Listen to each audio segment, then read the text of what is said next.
I'm Cecilia Webster, and I am a member of Aged Care Reform Now. We're a group of grassroots people who have met online on Facebook and other mediums like that, and we're fighting for improvements in aged care. What we're after is real reform, and we need the 1997 Act abolished, and we are asking for people of all cultures, all ages, really to come forward and really fight for the rights of older people. We need a human rights-based act which will have the person at the centre of that care that's going to be provided, and we would like to have a table at the seat of the writing of that act.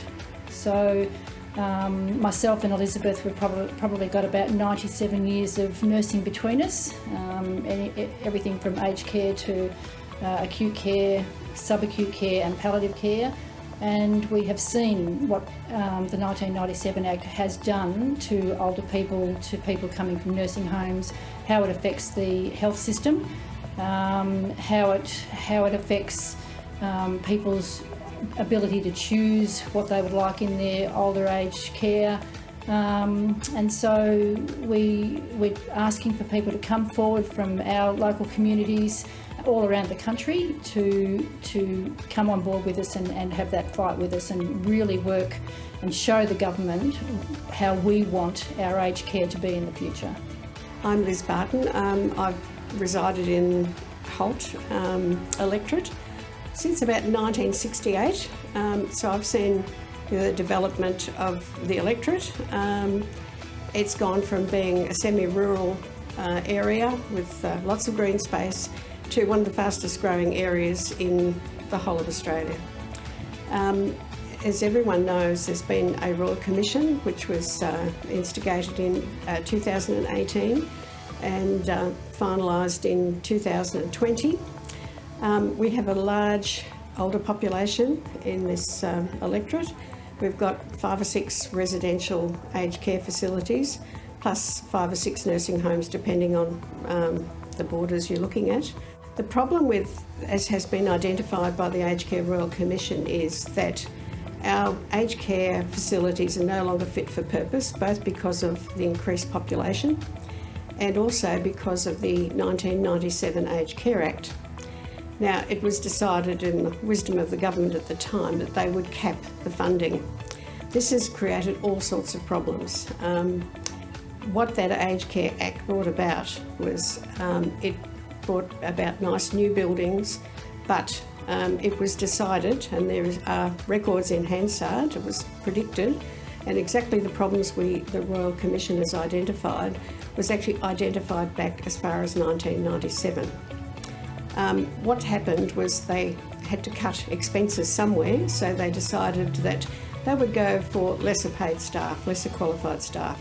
So gradually over a period of time, they cut down on registered nurses, enrolled nurses, to the point now where you have mostly a registered nurse in many facilities for only about 8 hours a day, basically 9 to 5. It depends on the facility, it does vary over time. Also, most of the care as such is provided both in the community and in a residential aged care by very low-skilled carers. These people have hearts of gold, they work terribly hard, they're very poorly paid, and they basically burn out in the space of about 2 years. This is the same in Holt as anywhere else. So a group of us, people from all over the communities right throughout Australia, have formed into a group called Aged Care Matters, Aged Care Reform Now, and we are asking politicians of whatever stripe, far as we're concerned, it should be up to politics. It's a human rights issue that people get proper care and that's properly funded. So what the Aged Care Royal Commission, Commissioner Pagoni, identified was that basically it shouldn't be just another thing that the health department takes care of. It should have a separate governing body that oversights and that also inspects these places. At the moment, there are very few inspections. Lots of the concerns that everybody has heard on, the daily news. It's been in the news and on current affairs almost every day for months. So people are well aware of the deficits. So what we're asking for, and we're asking our local member Anthony Byrne to support us in this, that they actually look at facilitating the implementation of all the recommendations of the Aged Care Royal Commission. We certainly are going to have the population that will need that improvement in aged care. We don't blame a lot of the aged care facilities, but part of the problem has been that funding has not been tied to direct care or staffing. So what we are proposing and what the Royal Commissioners have proposed is that the funding be tied to direct care, to staffing, to accruals for staffing. At the moment, they just get given a certain amount of money per person and they can spend it on anything they pretty much want, and there's very little accountability. That's where our problems start. Small aged care facilities basically are going broke, the ones that are run by community and small organisations, whereas the big ones are basically, running the money through corporate structures. It's not going to where it was intended, which is the care of our elderly. Deputy Speaker, I wish to acknowledge the achievements of Aged Care Reform Now advocate Elizabeth Barton, who was honoured to award the 2021 Holt Australia Day Award to this year. Now, Liz retired from nursing on the 6th of November 2020 after an incredible 54 years of service.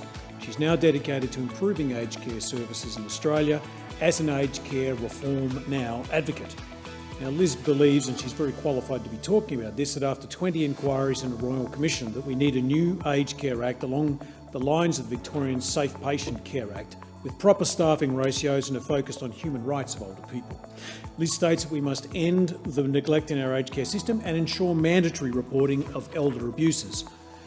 Liz is a dedicated, hard-working member of our community who's also on the Cranbourne Community Hospital Consultative Committee.